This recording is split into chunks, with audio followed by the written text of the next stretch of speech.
Alhamdulillah, kita masih membahas tentang seputar zakat, yang mana telah kita pahami kemarin bahwasanya zakat adalah salah satu pintu untuk kita membersihkan hati kita kepada Allah Subhanahu wa Ta'ala, dan zakat juga adalah salah satu pintu untuk menjauhkan kita dari sifat kekikiran, dan zakat adalah salah satu sifat orang-orang yang bertakwa, yang sehingga mereka bisa menunaikan ketakwaannya kepada Allah dengan membersihkan hati melalui mengeluarkan hartanya di jalan Allah Subhanahu wa Ta'ala.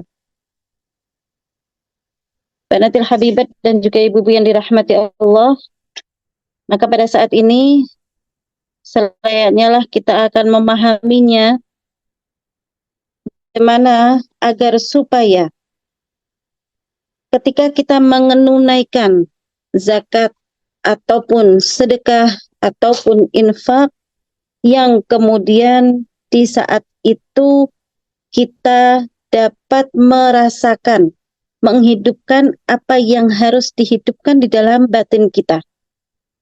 Di sini ulama tazkiyah menjelaskan bahwa poin pertama yang harus difahami adalah memahami kewajiban dan makna zakat itu sendiri.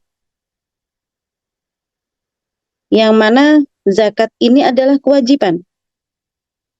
Dan harus kita fahami apa makna dari zakat itu sendiri. Yang mana zakat itu diambil dari kalimat tazkiyah juga. Oleh karenanya, di antara makna zakat adalah membersihkan. Dia membersihkan hati, dia juga membersihkan harta. Nah, kalau kita memahami, insya Allah di sini kita akan mulai semangat untuk mengeluarkan zakat ataupun sedekah kita. Kalau sedekah itu diambil dari kalimat as-sidq, kejujuran. Jadi kejujuran orang dalam keimanannya ketika dia rela mengeluarkan hartanya. Bahkan kalau sampai level yang tinggi, sebagaimana Rasulullah Shallallahu Alaihi Wasallam, contoh-contoh dari sahabat Nabi yang terutama, contoh-contoh dari sahabat-sahabat Nabi al-awwalun, as-sabiqun al-awwalun, bahkan khulafa'ur rasyidin, yang kisah-kisah mereka sangat tenar sekali. Bagaimana perlombaan antara Sayyiduna Abu Bakar As-Siddiq dan juga Sayyiduna Khalifah Umar bin Al-Khattab. Ketika Sayyiduna Umar bin Al-Khattab mempersiapkan hartanya untuk disedekahkan di jalan Allah, di situ Sayyiduna Umar merasakan bahwa ini insya Allah aku sudah bagus, dan Abu Bakar insya Allah tidak akan mengalahkanku. Mereka selalu tanafus, mereka selalu ada yang namanya fastabiqul khairat. Jadi berlomba-lomba untuk kebaikan. Jadi kalau berlomba-lomba untuk kebaikan, di sini tidak ada rasa hasad, tidak ada rasa hiqid, tidak ada. Jadi bukan berarti mereka berlomba-lomba untuk merendahkan satu sama lain, tidak ada rasa itu semua. Akan tetapi berlomba-lomba di dalam agama itu dikatakan namanya adalah ghirah. Nah, yang seperti itu dilakukan oleh mereka. Mereka selalu ingin yang paling unggul. Harapannya adalah pandangan Rasulullah dan juga pandangan Allah Subhanahu wa Ta'ala. Tidak ada harapan untuk dipuji kepada yang lain. Oleh karenanya, kita ketika membaca sirah, ketika membaca hadis-hadis Rasulullah SAW, yang mana di situ kita mendengarkan atau kita membaca bagaimana kisah-kisahnya mereka saling berlomba-lomba, aku lebih baik, aku ingin lebih unggul dari dia. Jangan terbesit di hati kita, kenapa para sahabat mempunyai sifat ingin lebih unggul daripada temannya. Keinginan keunggulan yang dimiliki oleh sahabat adalah keinginan keunggulan dalam menggapai ridha Allah, dan itu adalah sifat yang baik tanpa rasa merendahkan satu sama lain. Kemudian Sayyidina Umar bin Al-Khattab mengambil atau menyerahkan separuh daripada harta untuk infakkan di jalan Allah Subhanahu wa taala, membekali perjalanan Rasulullah dalam berdakwah. Ketika di perjalanan Sayyidina Umar pastinya sudah sangat pede dengan apa yang dilakukan.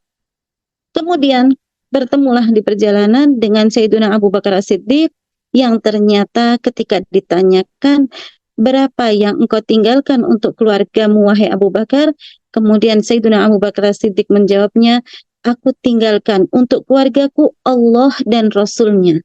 Ternyata Sayyidina Abu Bakar As-Siddiq mengeluarkan seluruh hartanya di jalan Allah Subhanahu wa taala, dan beliau menjelaskan dengan keimanannya yang sangat tinggi, aku tinggalkan untuk keluargaku Allah dan Rasulnya. Nah, maka di sini Sayyidina Umar berbicara bahkan di beberapa momen tentang Sayyidina Abu Bakar As-Siddiq, wahai Abu Bakar, tidak akan ada yang bisa mengalahkanmu, wahai Abu Bakar, akan menjadi letih khalifah yang setelahmu, dalam arti bagaimana taqarrub ilallah yang dilakukan Sayyidina Abu Bakar As-Siddiq melalui hartanya. Beliau adalah orang yang sangat kaya raya. Akan tetapi Sayyidina Abu Bakar As-Siddiq membebaskan sekian budak, dan itu dari hasil uangnya beliau sendiri, yang sehingga seolah-olah kehidupan Sayyidina Abu Bakar As-Siddiq dalam kesederhanaan dikarenakan harta-hartanya dikeluarkan di jalan Allah. Mereka bisa melalui hal itu semuanya, dan masih banyak kisah-kisah yang lain, insya Allah banat santriwati, begitu juga para hadirin di peserta Zoom, insya Allah telah mendengarkan sebagian kisah-kisah kedermawanan para sahabat Rasulullah, dari Sayyidina Utsman bin Affan, begitu juga Abdurrahman bin Auf, dan yang lain-lainnya. Yang ingin kita titik beratkan di sini, kenapa mereka bisa melakukan hal tersebut?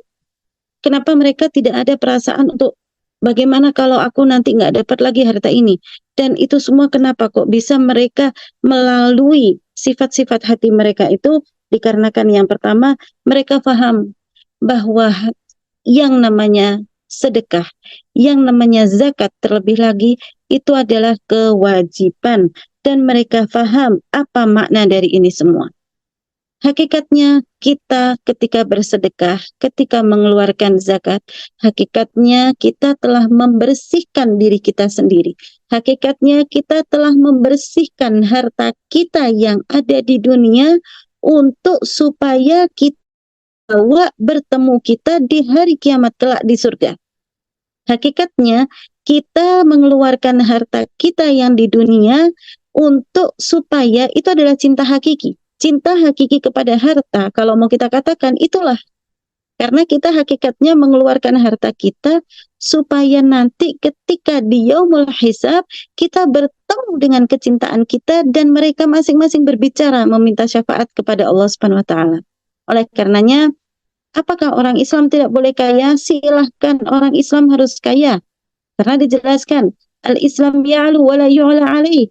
Islam itu selalu di atas dan gak ada yang di atasnya. Kemudian, al-yaddul ulya khairum min yaddus sufla. Tangan di atas itu lebih baik daripada tangan yang di bawah. Bagaimana untuk mencari posisi atas sedangkan kekayaan tidak dimiliki? Oleh karenanya, Islam harus kaya. Islam harus jaya. Masing-masing kita harus memiliki.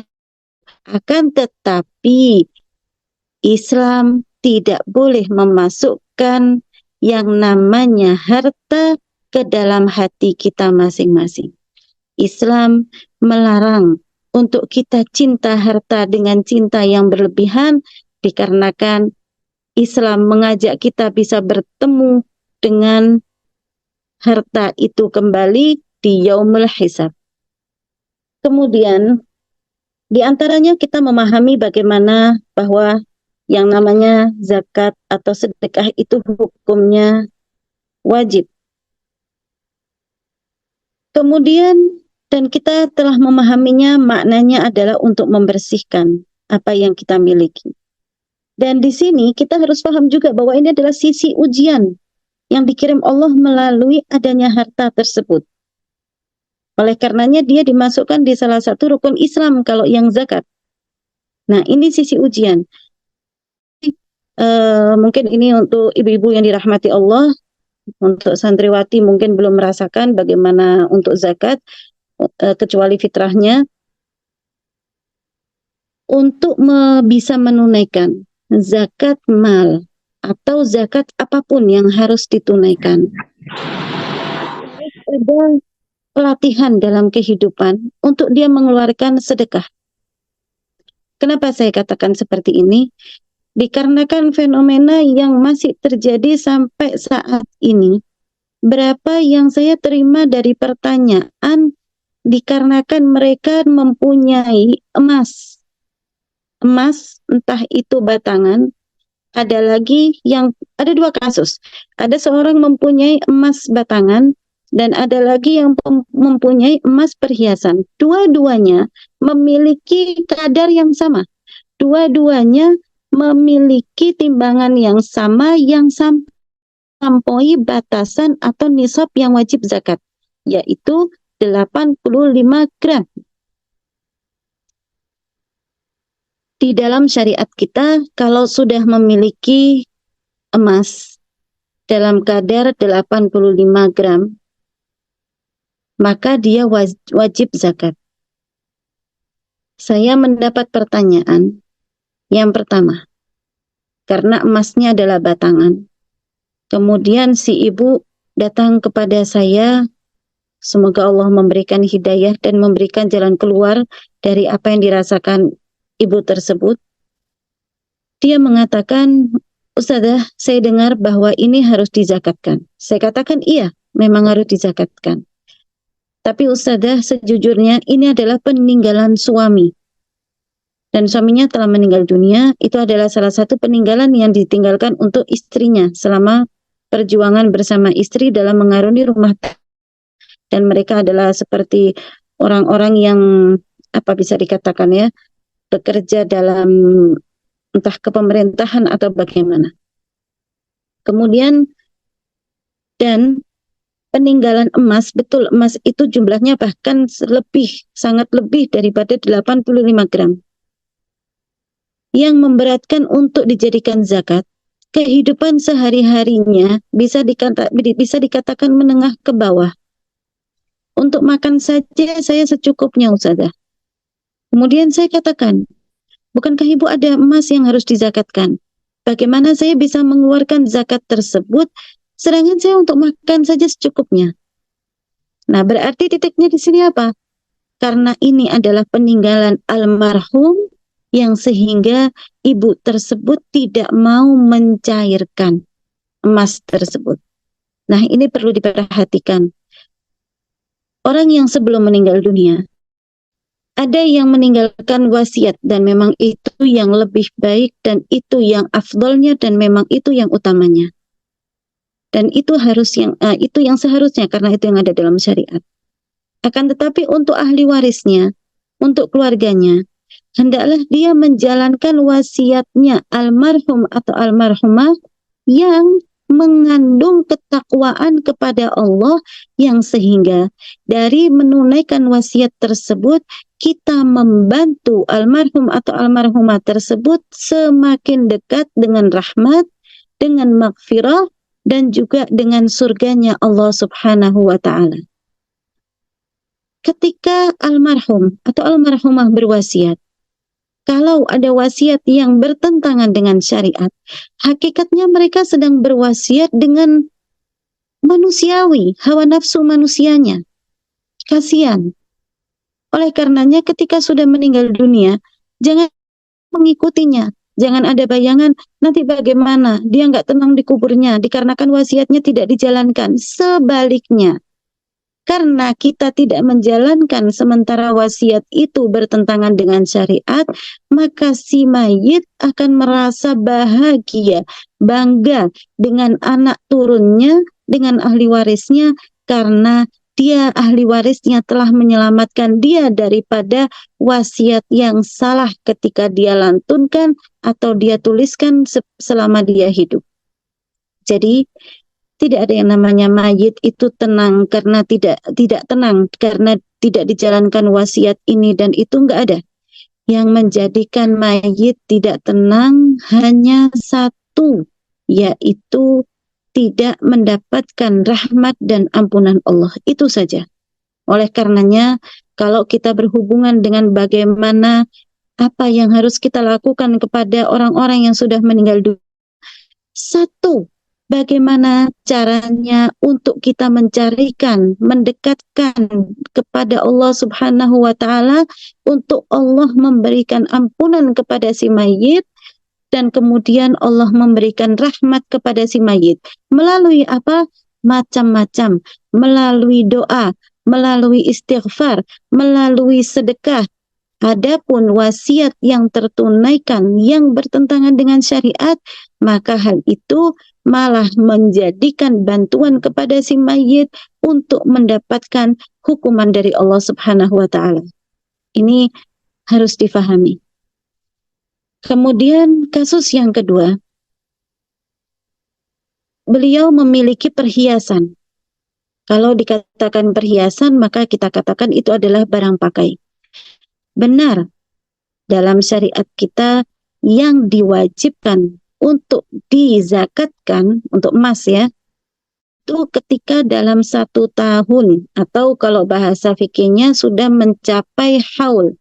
Harta itu dimiliki 84 atau 85 gram emas itu dia miliki dalam masa 1 tahun. Sudah muter, misalnya mulai membelinya atau mulai memiliki sampai, ini memilikinya bukan mulai dari nol ya, memiliki dari sampai ketemu nisabnya. Berarti gini, untuk memudahkan, yang pertama nisab dulu, nisabnya dulu harus mencapai perhitungannya dulu. Perhitungannya sudah sampai 84 atau 85 gram. Dah, sekarang ini sudah dapat. Kemudian, kapan kamu memiliki harta ini? Misalnya, saya memilikinya di bulan Januari. Misal seperti itu. Atau menghitungnya dengan bulan Hijriah. Itu yang sebaiknya, yang afdolnya. Karena kita sedang beribadah, maka afdolnya tunaikan dengan Hijriahnya. Cuman, barangkali yang tidak memahaminya, cuman seharusnya dipahami ya. Ya udah, saya contohkan dengan Hijriah dan juga dengan Miladi. Misalnya kita milikinya 85 gram atau 84 gram tadi di bulan Syawal. Kemudian udah lanjut bulan ini berjalan sampai kepada Ramadan tahun depan. Kita perhatikan, apakah kadar emas itu tetap berhenti di situ? Dan sampai pada Syawal, pada waktu yang sama tetap kadarnya berhenti di situ? Iya, tetap.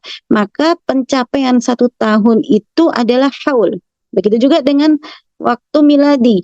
Januari dimiliki dan dia hitung sampai Desember mulai diperhatikan, dan ternyata, jadi kalau memperhatikan sebelumnya, sebetulnya itu dari bulan-bulan sebelumnya ya. Jangan waktu diwajibkannya mengeluarkan dia bilang nggak punya uang. Nah ini hati-hati.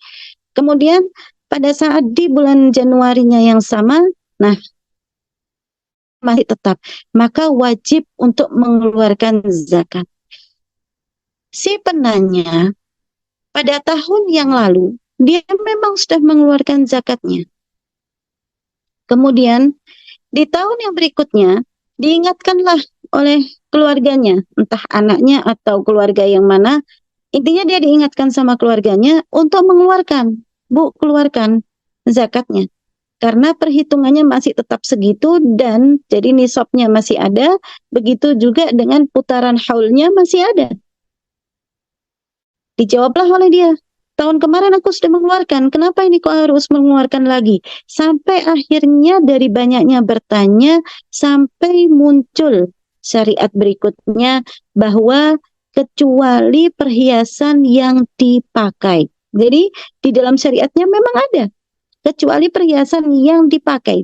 Jadi kalau kita punya 85 gram emas, walaupun 1 tahun, tapi semuanya itu bergiliran dalam 1 tahun dipakai, dalam syariatnya tidak wajib zakat. Akan tetapi itu untuk masalah kewajiban, namun kita masih punya syariat sunnah. Yang saya sayangkan di sini, si ibu ini mencari jawaban, mencari pertanyaan dan lain sebagainya yang sehingga mencari celahnya bagaimana caranya untuk menghindar daripada zakat tersebut.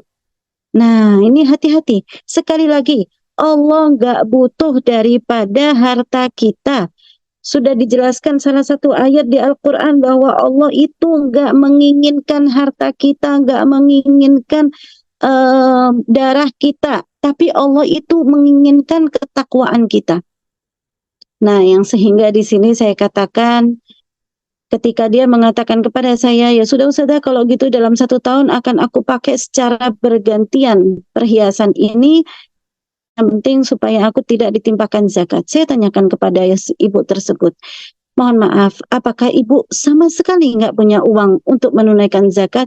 Punya Ustazah, tapi apakah setiap tahun harus terus seperti ini dan terus seperti ini? Nah, ini hati-hati.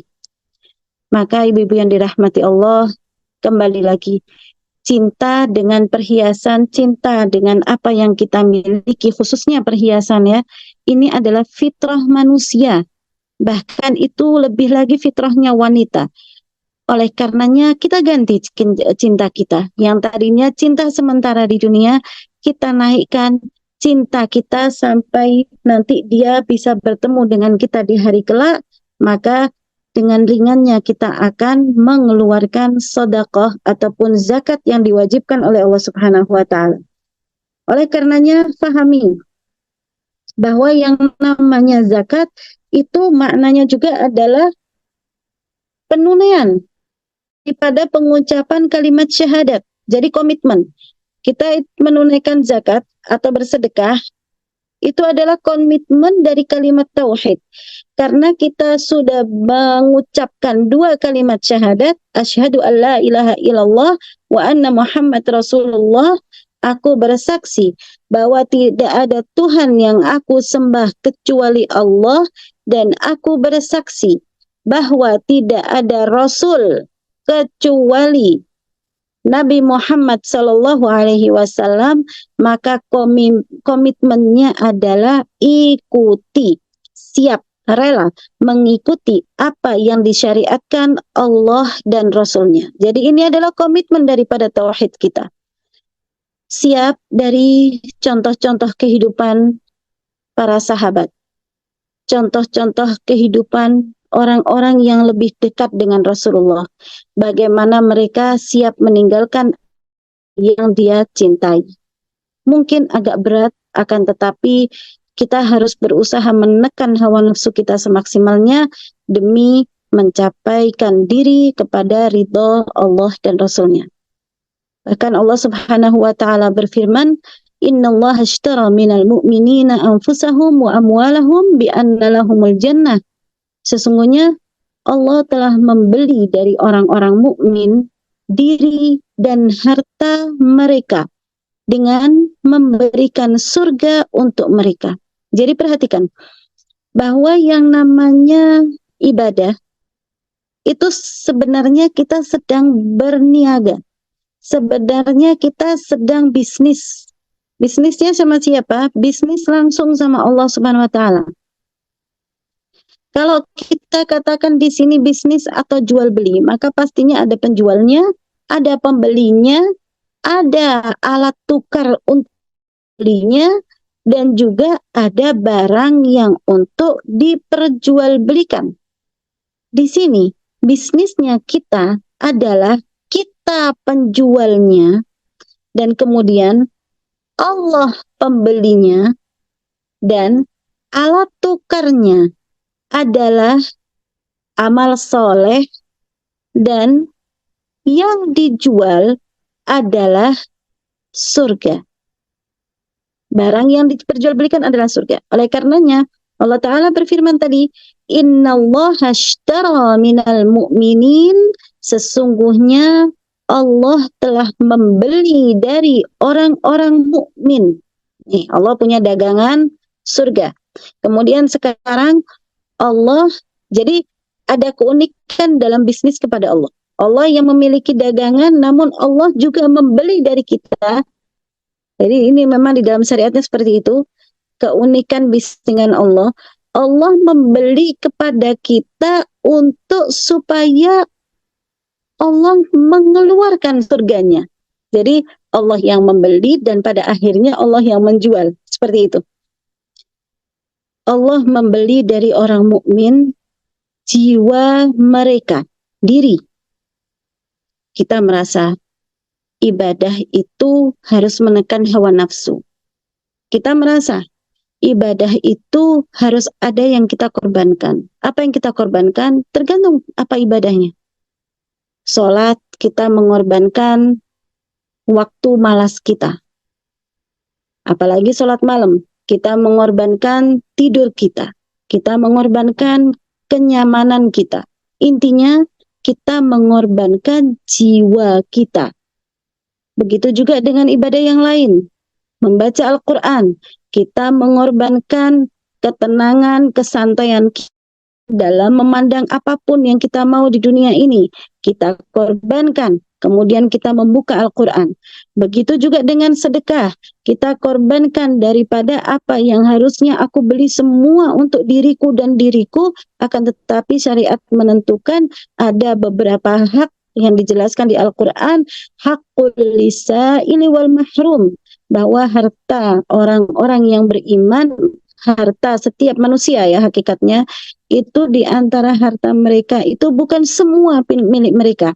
Kata Allah, harta mereka itu hakul lisa'ili wal mahrum. Jadi ada bagian milik sa'il. Siapa sa'il? Sa'il itu adalah orang yang meminta-minta. Di setiap harta kita ada hak mereka. Dan kemudian al-mahrum. Siapa mahrum? Mahrum adalah orang miskin, akan tetapi mereka memiliki izzah yang sangat tinggi, memiliki harga diri yang sangat tinggi, yang sehingga tidak meminta-minta. Nah, jangan dikatakan sudah karena dia nggak meminta, oleh karenanya aku nggak memberikan kepadanya. Bukan. Allah sudah menjelaskan di surat Al-Ma'arij bahwa di antara haknya harta kita, di kepemilikan harta kita, itu terdapat hak untuk kedua orang ini, untuk orang yang meminta-minta, dan untuk orang yang miskin tapi dia tidak meminta. Nah, oleh karenanya kita korbankan. Kita korbankan jiwa kita. Kita korbankan hawa nafsu kita tadi untuk beribadat, dan kemudian kita korbankan harta kita. Untuk siapa? Untuk Allah Subhanahu wa taala. Innallaha ashtara minal mu'minina anfusahum, jiwa mereka, wa amwalahum, dan juga harta mereka. Allah beli. Untuk dibalas dengan apa? Dibayar dengan apa? Bi anna lahumul jannah, dengan memberikan surga untuk mereka. Apa sih yang sudah kita kasih? Berapa yang mau kita sedekahkan? Apakah kita membeli surga Allah dengan sudah membangunkan fasilitas-fasilitas untuk kemakmuran dakwahnya Allah dan Rasul di dunia ini? Apakah kita membeli surga Allah dengan sudah mensukses calon-calon keluarga Allah di dunia ini, yang mana mereka adalah Ahlul Quran. Ahlul Quran, mereka adalah keluarga Allah yang dikhususkan, yang dispesialkan di hari kiamat nanti. Apa kita sudah membeli itu semua? Belum. Akan tetapi Allah mengatakan, apapun yang dikeluarkan, maka itu Allah sedang menarik hartanya, menarik jiwanya, untuk Allah akan memberikan surga kepada mereka. Yang hanya mengorbankan selera, mengorbankan jiwa, itu adalah wujud kerinduan kita kepada Allah. Mengorbankan hati atau mengorbankan harta tentu lebih ringan daripada mengorbankan jiwa. Kenapa dikatakan seperti ini? Dikarenakan kalau harta keluar tanpa ada niat ikhlas, maka hakikatnya jiwa dia tidak berjalan dengan hartanya. Oleh karenanya ulama tazkiyah menjelaskan, mengorbankan harta jauh lebih ringan daripada mengorbankan jiwa. Yang pertama, kita tadi faham bahwa ini adalah wujud komitmen daripada kita sedang bertauhid kepada Allah Subhanahu wa taala. Kemudian yang kedua,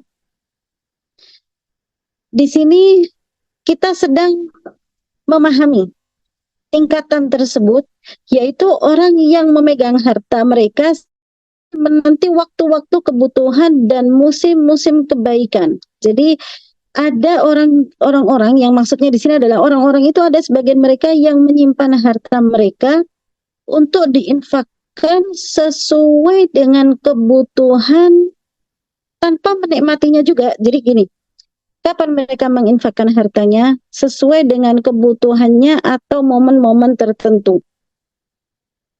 Nah, jadi ada sebagian yang menunggu waktunya. Nggak mudah untuk infak, akan tetapi nunggu. Jadi biasanya misalnya di bulan Ramadan. Di bulan Ramadan ini memang bulan infak. Maka berbondong-bondong. Infak, infak, infak. Nggak masalah, itu adalah sebagiannya tipe atau modelnya orang yang bersedekah. Kemudian ada lagi yang menunggu di bulan tertentu dan lain sebagainya. Intinya bagaimanapun faham walladzina fi amwalihim haqqum ma'lum lis-sa'ili wal mahrum. Jadi intinya difahami harta yang kita punya adalah milik, sudah ada bagian tertentu, bagian yang ditentukan, haqqum ma'lum lisail untuk miskin yang meminta-minta, wal mahrum untuk miskin yang tidak meminta-minta. Kemudian Allah Subhanahu wa taala menjelaskan dalam firman-Nya yang lain, wa atal mala ala hubbihi dzawil qurba wal yatama wal masakin. Dan memberikan harta yang dicintainya kepada kerabatnya. Nah, ini yang ingin kita titik beratkan di sini. Adab dalam menunaikan zakat ataupun sedekah ataupun infak itu yang pertama adalah kepada kerabat dekat terlebih dahulu. Jadi tidak diharapkan fenomena yang terjadi, ada seseorang memberikan sedekah, dia orang kaya, orang yang sangat berkemampuan, yang kemudian dia mengirimkan sedekahnya kepada kota tertentu. Dia mengirimkan sedekahnya kepada keluarga yang sana dan sini. Dia mengirimkan sedekahnya ke tempat yang sangat jauh. Sementara kita dekati bagaimana kurbannya, bagaimana kerabat intinya dia, bagaimana saudara-saudara kandungnya, bagaimana sepupu, paman-pamannya, dan kerabat-kerabat. Insya Allah semuanya paham tentang makna kerabat. Ternyata di situ mereka ada yang sampai miskin, bahkan ada yang menjadi asail, meminta-minta. Ini bukan kemiskinan yang benar ya, karena mohon maaf, ada sebagian orang yang sudah menjadi sekarang ini kayak orang langganan. Jadi sebenarnya pun dia tidak di derajat itu, akan tetapi memang sudah keenaan dulu ketika waktu miskin, dia suka meminta-minta khususnya di momen-momen seperti Ramadan, maka walaupun sekarang dia berpemilikan, dia punya, maka sifat itu masih aja terus ngalir. Nah, ini bukan seperti itu. Ini memang miskin yang benar-benar miskin. Nah, oleh karenanya hal seperti ini yang tidak diinginkan di dalam syariat kita, ya karena Allah Subhanahu wa taala menjelaskan wa atal mala ala hubbihi, dan mereka hendaklah menafkahkan atau memberikan harta yang dicintainya dzawil qurba, kepada kerabatnya. Jadi al-aqrabun aula bil ma'ruf. Kerabat dekat itu diutamakan daripada orang-orang yang dikenal. Mungkin dia kenal dengan yang jauh dan jauh dan jauh, akan tetapi ikuti syariat dulu, kerabat dekat. Kalau semuanya menghidupkan syariat hal yang sama, jangan ada terbesit kepikir kasihan berarti tempat tersebut, kampung tersebut. Memang sekeluarga pada miskin semua. Kalau semua mengikuti syariat, pasti semuanya akan makmur. Karena masing-masing tadi sudah mengeluarkan kepada kerabatnya, yang sehingga tidak ada dalam kerabat itu yang miskin, maka akan meluas kepada yang lain, meluas kepada yang lain. Intinya, janganlah di antara kita ada yang terbesit mengkritik syariat.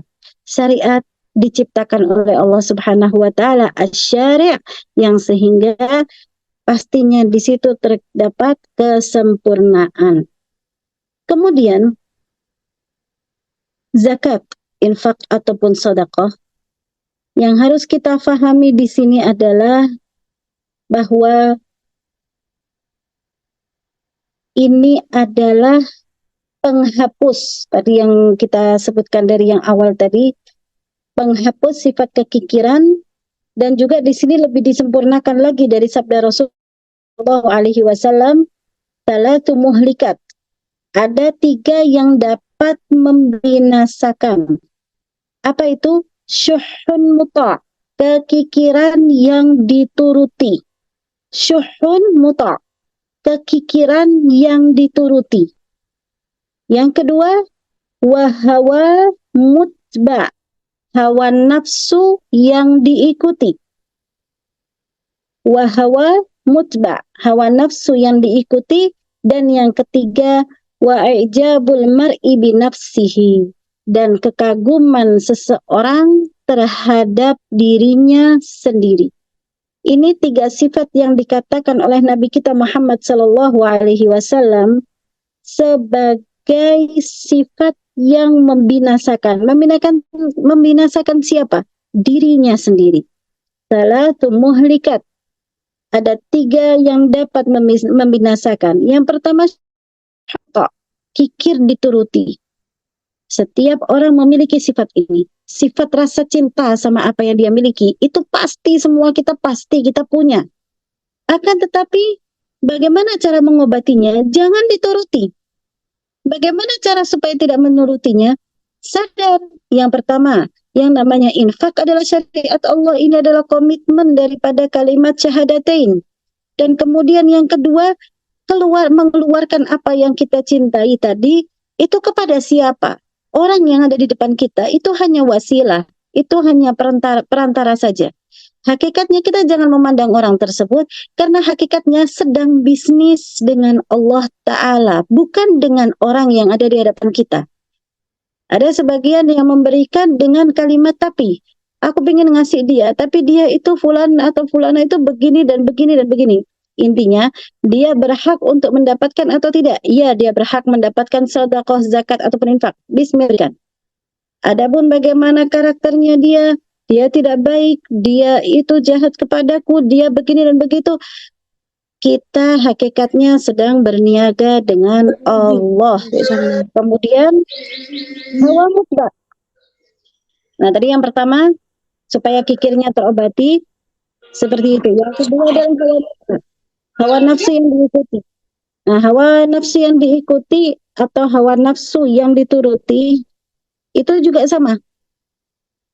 Kita tekan semaksimal-maksimalnya hawa nafsu kita, dikarenakan kalau mengikuti hawa nafsu pastinya kita akan mengikuti apapun yang kita mau, yang sehingga na'udzubillah min dzalik, sifat buruk masuk kepada diri kita, yuhibbunal mala hubban jamma, mencintai harta dengan cinta yang sangat lebih. Yang ketiga adalah kekaguman seorang terhadap dirinya sendiri, i'jabul mar'i nafsihi. Nah, ini kalau sudah ada orang yang kagum sama diri sendiri, wal'iyadzubillah, itu bisa dikatakan awal daripada kebinasaannya. Hati-hati banatil habibat dan juga ibu-ibu yang dirahmati Allah. Setiap kita nggak ada yang lemah. Setiap kita itu nggak ada yang lemah yang sehingga sampai kelemahan kita itu sangat lemah, tidak punya nilai plus yang sehingga kita berhak untuk menghinakan diri kita sendiri. Tidak.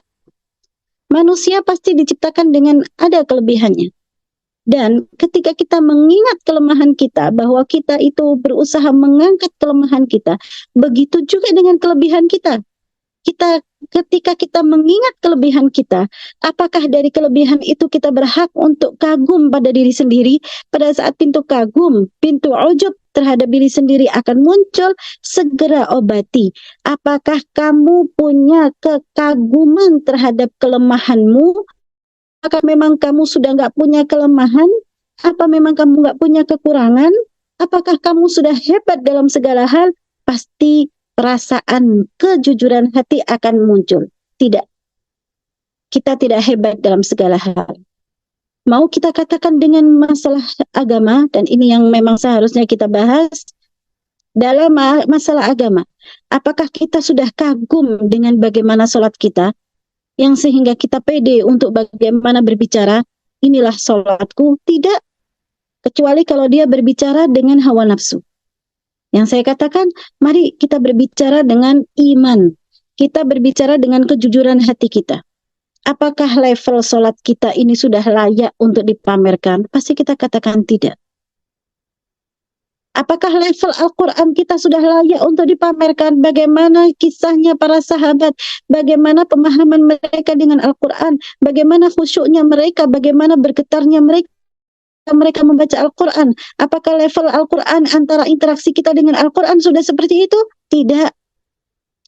Apakah kita akan bangga sama diri kita karena kita sudah bersedekah? Apakah kita sudah tidak mendengarkan lagi, tidak mencontoh lagi bagaimana sedekahnya Sayyiduna Abu Bakar As-Siddiq, bagaimana sedekahnya Sayyiduna Umar bin Khattab, bagaimana kedermawanan Sayyiduna Uthman bin Affan, bagaimana kedermawanan Sayyiduna Abdurrahman bin Auf yang sehingga termasuk daripada mubasyirin bil jannah. Apakah sudah seperti itu? Juga tidak. Kalau kita akan berbelok kepada ummahatul mukminin, apakah kita sudah sedermawan istri-istri Rasulullah sallallahu alaihi wasallam? Apakah kita sudah sedermawan seperti Sayyidah Aisyah, Sayyidah Zainab, Sayyidah Hafsah?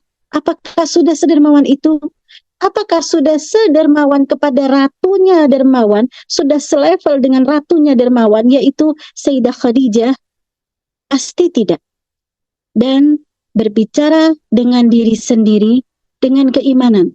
Oleh karenanya tidak akan pernah ada celah yang namanya ujub masuk ke dalam hati kita. Jangan berbicara ketika kita telah melakukan satu kebaikan. Jangan mengagumkan diri ketika kita telah melakukan satu kebaikan. Ketika kita melakukan satu kebaikan, itu adalah nikmat dari Allah. Nikmat jangan dipangkas dengan sifat buruk. Nikmat itu jangan dipangkas dengan sifat kesombongan.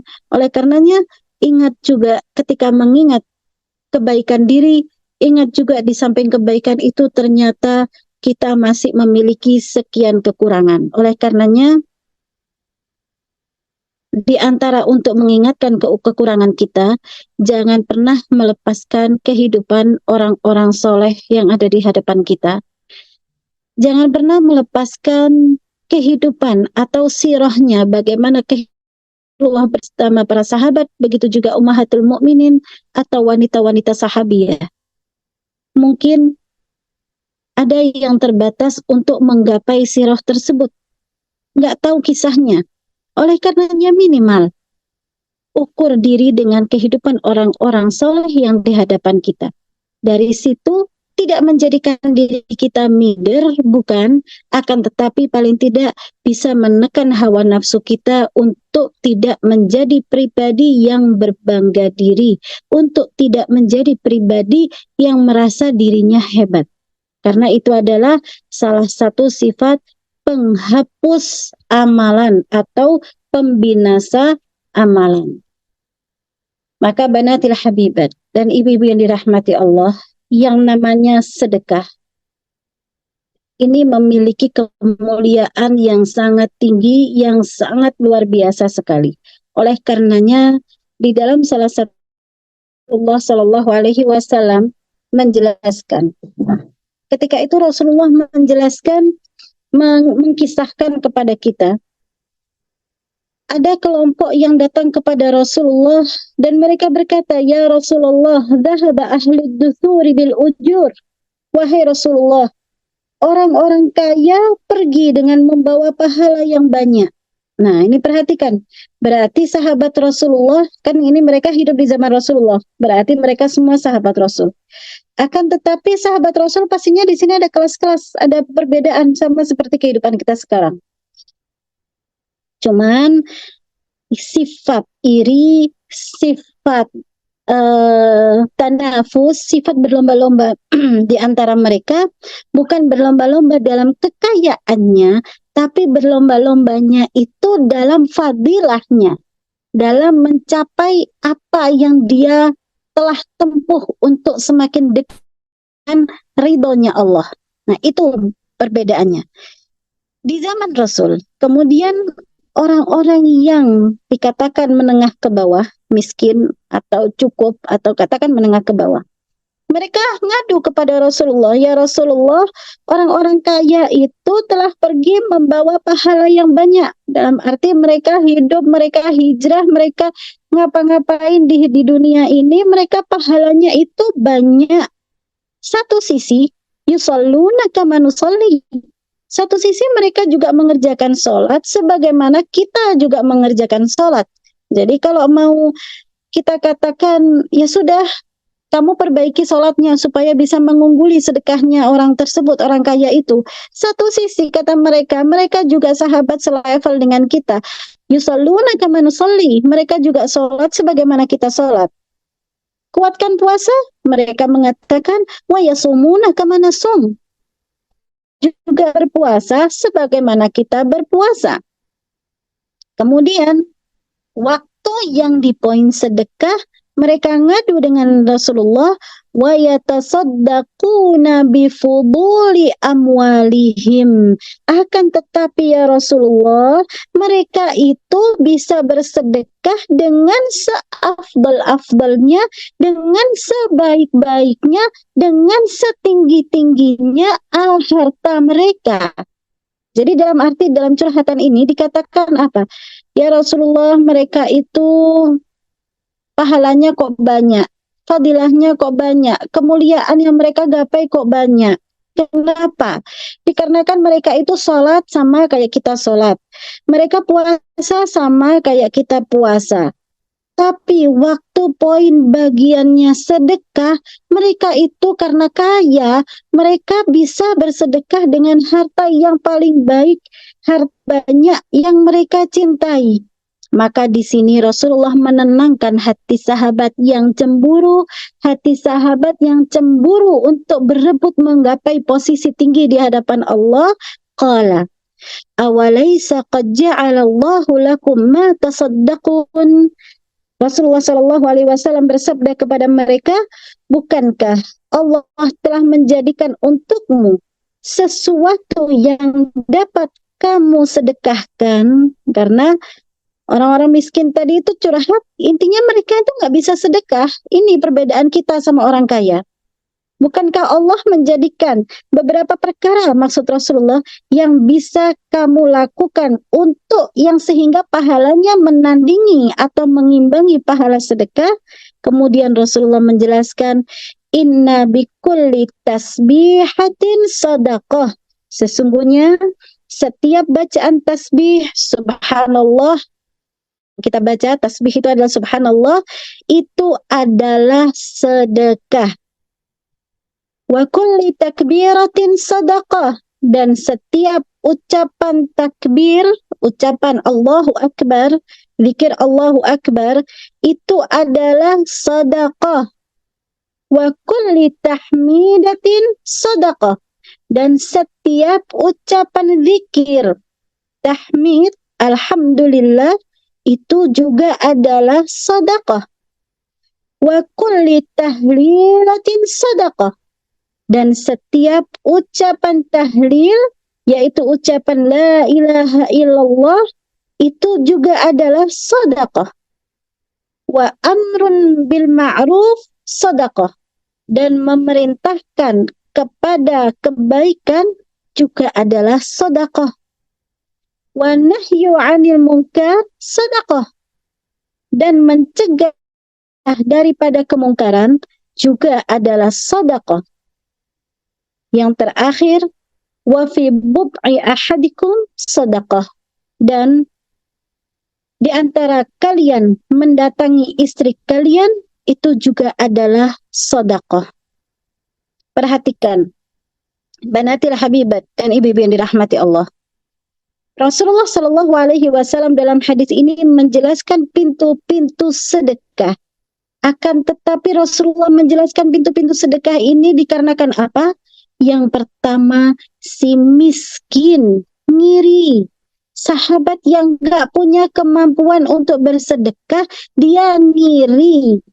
Ya Rasulullah, orang-orang itu bisa bersedekah dengan harta yang terbaik, dengan sebaik-baiknya harta mereka ya Rasulullah. Dalam arti pintu-pintu sedekah yang lain ini ada, memang ada. Akan tetapi sekali lagi jangan melakukan sat dengan Allah Subhanahu wa taala. Memang ini ada. Allah tidak memberikan surga hanya untuk orang kaya. Allah tidak memberikan surga pintu sedekah hanya untuk orang yang mempunyai kemampuan harta. Allah memberikan surga luas kepada siapapun. Oleh karenanya Allah memberikan syariat melalui Nabi kita Muhammad sallallahu alaihi wasallam dengan macam-macam pintu yang nanti bisa bernilai sedekah, macam-macam pintu amalan yang dijelaskan Rasulullah yang bernilai sedekah. Kemudian di sini kita fahami berarti kalau yang masih punya uang, yang masih punya harta, terus apa yang harus dilakukan? Sedekah. Ketika Nabi kita Muhammad sallallahu alaihi wasallam Isra, perjalanan dari Mekah ke Baitul Maqdis, ke Al-Aqsa. Kemudian Arija melakukan Mi'raj, yaitu naik sampai kepada Sidratil Muntaha. Kemudian di situ Rasulullah melewati atau melihat surga. Dan kemudian di antaranya dinampakkan bagaimana pintu neraka, bagaimana penghuni neraka. Ternyata setelah Rasulullah turun, Rasulullah mengabarkan kepada para sahabatnya. Ketika dinampakkan neraka, di situ aku mendapati mayoritas penghuninya adalah wanita. Dan ketika ditanyakan kenapa kesalahan wanita ya Rasulullah? Karena kita tahu wanita itu masuk surganya dalam hadis yang lain sangat ringan kalau kita pahami. Hanya 4 poin kita untuk bisa memasuki surganya Allah. Setiap wanita yang salat 5 waktu. Idza salatil mar'atu khamsaha. Jika wanita akan salat 5 waktu. Wa shamat syahraha. Dan dia berpuasa pada bulannya, yaitu bulan Ramadan seperti ini. Wa hafizat farjaha, dan dia menjaga kesuciannya. Wa ata'at zaujaha, dan dia mentaati suaminya. Qila laha, akan dikatakan kepadanya di hari kiamat, udkhulil jannah min ayyi abwabil jannati syi'ti. Masuklah kamu dari arah pintu mana, pintu surga manapun yang engkau kehendaki. Nah, hanya 4 saja. Kemudian apa jawaban Rasulullah SAW? Dikarenakan wanita itu takfurnal ashir wa takthurnal la'an. Karena perempuan itu punya 2 kesalahan atau 2 kebiasaan. Yang pertama, mereka itu nggak terima kasih sama suaminya. Yang kedua, mereka kalau sudah nggak terima kasih sama suaminya, mereka memiliki sifat takthurnal la'an. Mereka banyak dengan kalimat laknat. Mereka banyak kalimat-kalimat buruk yang terungkapkan dalam lisannya. Maka perhatikan, ibu-ibu yang dirahmati Allah. Di sini kita fahami. Bahkan di lanjutan hadisnya itu, kalaupun seorang suami, dia memiliki kebaikan dalam 1 tahun, dan kemudian si suami itu melakukan 1 kesalahan atau 1 kekhilafan atau 1 kelengahan, maka wanita yang dikatakan dia tidak berhak masuk surga, yang dia harus mampir ke neraka dulu, sifat mereka langsung dia mengatakan apa? La ajidu minka khairan qat. Aku nggak pernah dapat 1 kebaikan pun daripadamu. Aku tidak pernah memandang 1 kebaikan daripadamu. Wal'iyadzubillah. Nah, perempuan kalau sudah hatinya marah, kalau sudah hatinya nggak bersyukur, dia akan terwujud. Dia akan terekspresikan dengan lisannya. Oleh karenanya, di sini Rasulullah menjelaskan bahwa perempuan itu punya 2 kebiasaan. Tidak terima kasih dengan suaminya, dan juga dia memperbanyak laknat pada lidahnya. Laknat di sini bukan berarti kalimat kamu, aku laknat, bukan seperti itu, akan tetapi penyakit-penyakit lidah, dari mulai dia mengeluarkan kata-kata kotor, dia mencela dan lain sebagainya, intinya ekspresi daripada tidak ada sifat terima kasih. Kemudian lanjutannya apa pesannya Rasulullah? Fatasaddaqna, maka bersedekahlah wahai kaum wanita. Selamatkan dirimu daripada sedekah. Selamatkan dirimu dari api neraka dengan bersedekah. Yang sehingga apa yang dilakukan Ummahatul Mukminin, apa yang dilakukan seorang ibu yang datang kepada Sayyidah Aisyah dengan membawa lapar di perutnya, akan tetapi dia memiliki 2 putri. Dan ketika datang kepada Sayyidah Aisyah meminta bantuan, minta makanan, ternyata Sayyidah Aisyah tidak memiliki makanan kecuali disisahkan untuk Rasulullah ketika nanti pulang, yaitu butiran kurma. Yang sehingga berapa jumlah butiran kurma yang dimiliki pada saat itu? Rasulullah diberikan 1 kurma dan yang satunya lagi diberikan kepada wanita tersebut. Nah, bayangkan ibu-ibu yang dirahmati Allah, Nabi kita yang sangat kaya. Akan tetapi hartanya memang diberikan untuk maslahat umat. Hartanya diberikan untuk mengangkat supaya agama Allah terus berjaya. Akhirnya wanita yang memiliki 2 putri tadi menerima dari Sayyidah Aisyah. Dia membelah kedua kurmanya, memberikan makan untuk kedua putrinya. Fenomena itu disampaikan kepada Rasulullah, ya Rasulullah, tadi datang seorang ibu kepadaku dan kemudian aku melakukan hal ini dan kemudian aku melihat suatu yang menakjubkan. Ibu itu nggak makan kurma karena diberikan untuk kedua putrinya, dibelahnya.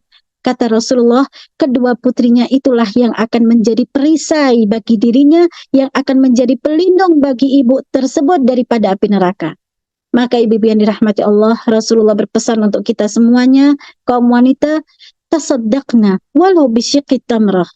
Bersedekahlah kamu wahai kaum wanita, walaupun hanya dengan separuh butir kurma.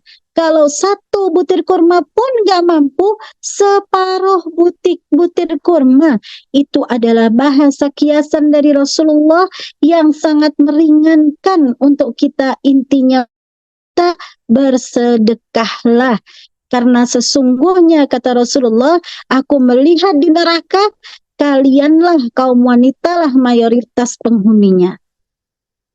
Maka pintu sedekah di agama kita dengan banyak sekali arah. Di hadis yang lain, senyum kita kepada saudara kita seislam dan seiman adalah sedekah. Berwajah yang nyaman, memberikan senyuman kepada siapapun yang ada di hadapan kita, seislam dan seiman dengan kita, itu diambil pahalanya, dihitung pahalanya oleh Allah Subhanahu wa taala sebagai pahala sedekah. Sangat luas sekali. Oleh karenanya, selama kita memiliki apa yang kita bisa sedekahkan dari harta kita, marilah kita menjadi para sahabat Nabi.